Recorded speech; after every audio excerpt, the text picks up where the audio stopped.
that we've all been waiting for.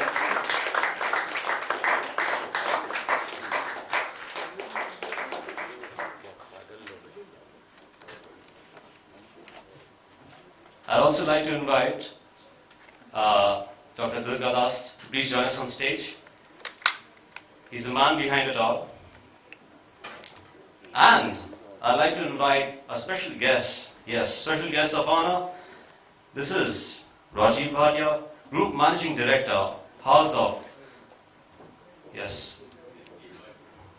Bhatia, Incorporated, Dubai. His father gave him his business kingdom in UAE. He is expanding it into business empire by penetrating into various continents. He says his ambition is to reach a stage wherein he retires, he can claim that the sun never sets in his business empire of ST Bhatia. We're talking about Mr. Rajiv Bhatia, Group Managing Director, House of ST Bhatia Incorporated, Dubai, the new rising star in the business fraternity. We welcome you, sir.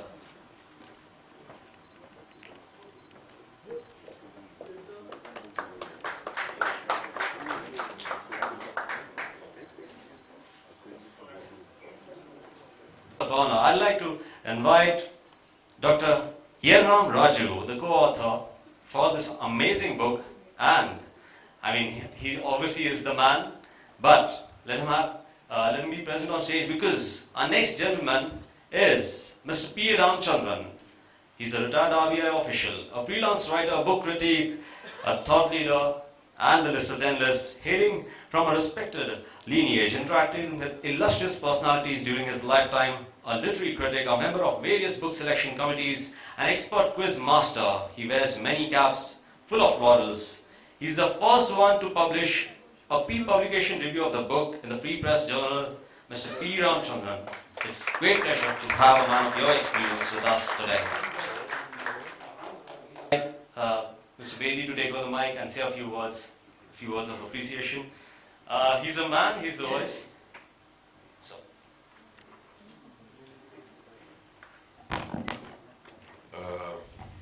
Distinguished guests, Dr. Durga Das, Dr. Raju, is being launched today. You know, books are things that entertain people, they educate people, they inform people, they inspire people. Books have done many things for many people over the years, over the centuries. Books have been the repositories and the fountain of knowledge for centuries upon centuries before the development of other media. Even now, they occupy a seminal role in our lives. Now, this is a book about knowledge, but even more than knowledge, it's a book about wisdom. And there is a huge difference. Knowledge can be a vast collection of facts. Wisdom is the ability to choose and apply them in the right places. How to use that wisdom in our lives, in our environment, in our workplace. And the sources of this wisdom that I saw researched by Dr. Durga Das and Dr. Raju are astonishing. Everything from the Vedas to the Upanishads, to Buddha, to Socrates, Plato, Aristotle, Machiavelli, Mahatma Gandhi, Martin Luther King. I mean, you think of the source of wisdom, and good chances are that Dr. Durga Das and Dr. Raju have found them and incorporated them into this. But what's even more remarkable is that it's not just a manual, a corporate manual or a manual of ethics and good behavior and good practices. It's been put in the form of fiction. Now we know that there have been some extraordinary Indians at the head of some extraordinarily large financial institutions, from Vikram Pandit at Citibank to Rajat Gupta, McKinsey, to Anshu Jain at Deutsche Bank, etc. There's mega players in the financial world out there. And we also know that there are these huge financial companies like Lehman Brothers, whose downfall triggered the last financial crisis, and using the fictional liberties of choosing an Indian who was the head of a bank called the Hayman Bank, which sounds suspiciously like layman, but that fictional liberty is allowed. Using this, he has used the crisis in this man's life to lead us on this journey of discovery as to what went wrong in his life, in his profession, in his practices. And what's more remarkable is, it reflects a lot of what happened in Dr. Durgadas's own life, from what I believe. So, it is a remarkable book based on experience as well. And therefore, for all these reasons, I'm most pleased to be here. Very happy that a book like this has been written, published, distributed, because as I see it, we have more than a saint in the boardroom, we have a writer and a thinker in the boardroom. Good wishes for Saint in the boardroom.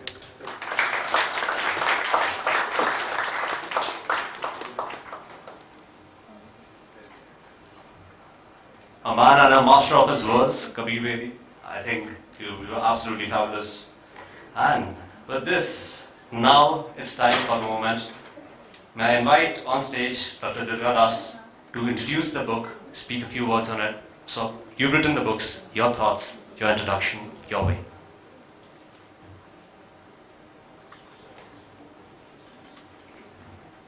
Evening, everybody. Respected Chief Guest, Mr. Kabir Bedi. Respected Guest of Honor, Mr. Suresh Bhatia.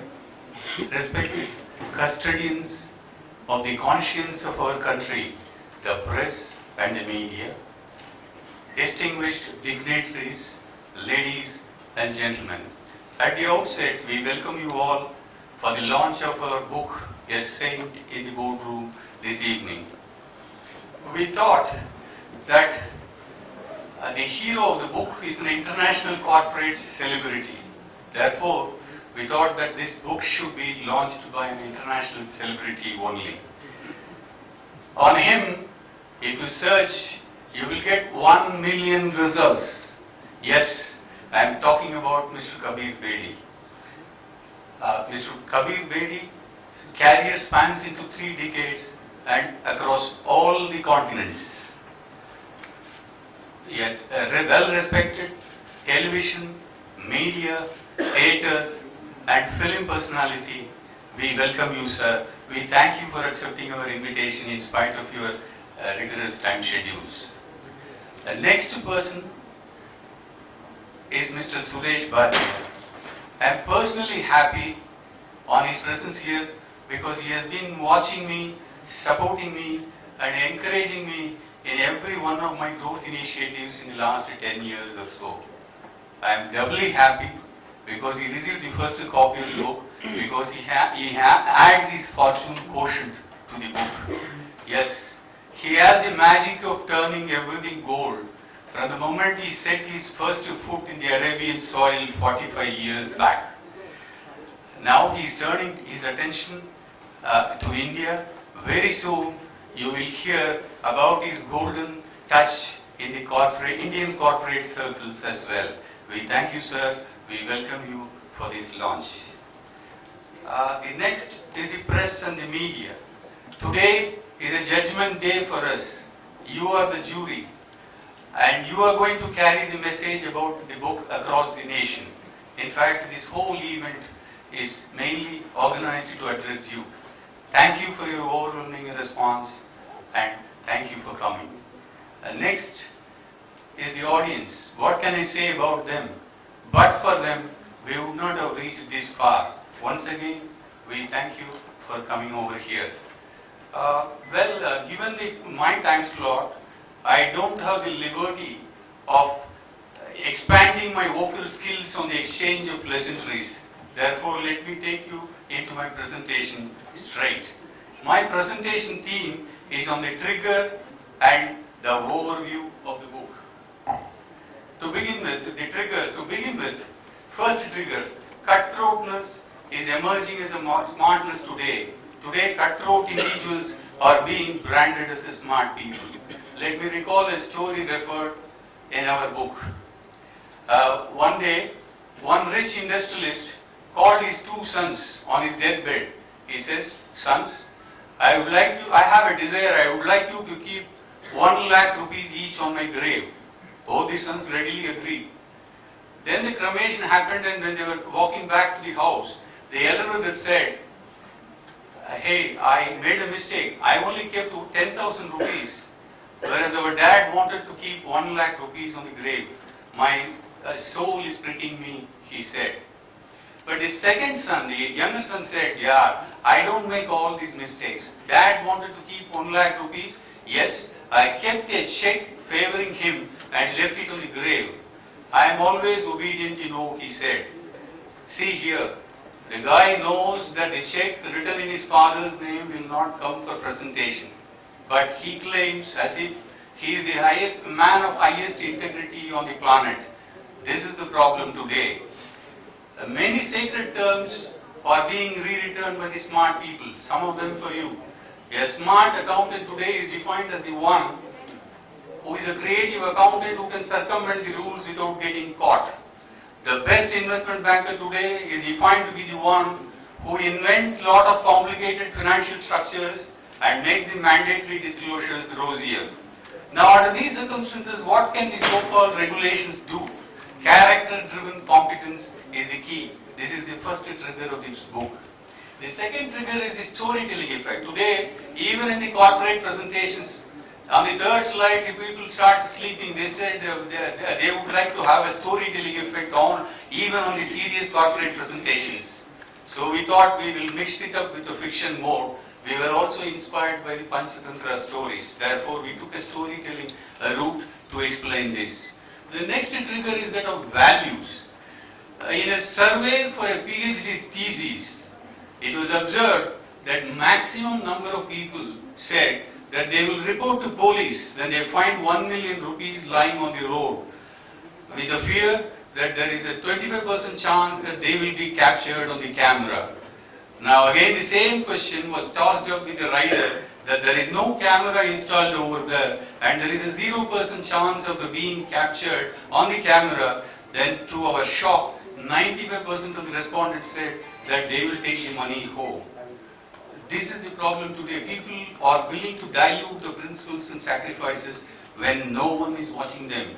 So we thought that there is a need to infuse the values into the societal DNA by using a storytelling effect. Now coming to the rules, there is no depth of rules today. With every new rules coming in, people find the smarter ways to outsmart it. The thief is an artist, while the policeman is only a critic. Today, the accounting models drive the business models. In Enron, the so-called watchdogs, the auditors, became pet dogs with wagging tails. The car was pulling the horse than the other way round. So under these circumstances, we felt that it is not the rules, that the values alone can play a role in the society. The next trigger is that of realize the ideal, the countless inventions of Edison, the cosmic genius of Charlie Chaplin, the magic of boundless compassion of Mother Teresa, and the charismatic Mahatma Gandhi, all seem to be awe-inspiring to us. It is not the extraordinary knowledge of a superman, but it is the exemplary conduct of an ordinary man. That is what gave them the leadership status. According to them, they behaved as per the natural expression, and it was a spontaneous reaction. The leaders realized the ideals, while the followers idealized the real. We want more leaders to realize the ideals, and we do not want the people to alienate from the leaders on the ground of idealism, while most of these leaders lived a very, very simple living. The next trigger is that of the Dharmic governance. Post-recession, people at the lower and the middle levels have started suffering more than the people at the top. We are sacking the office boys on the ground of recession when the fault is lying with the top. The budding professionals are not able to get a placement of the choice for no fault of them. We are living in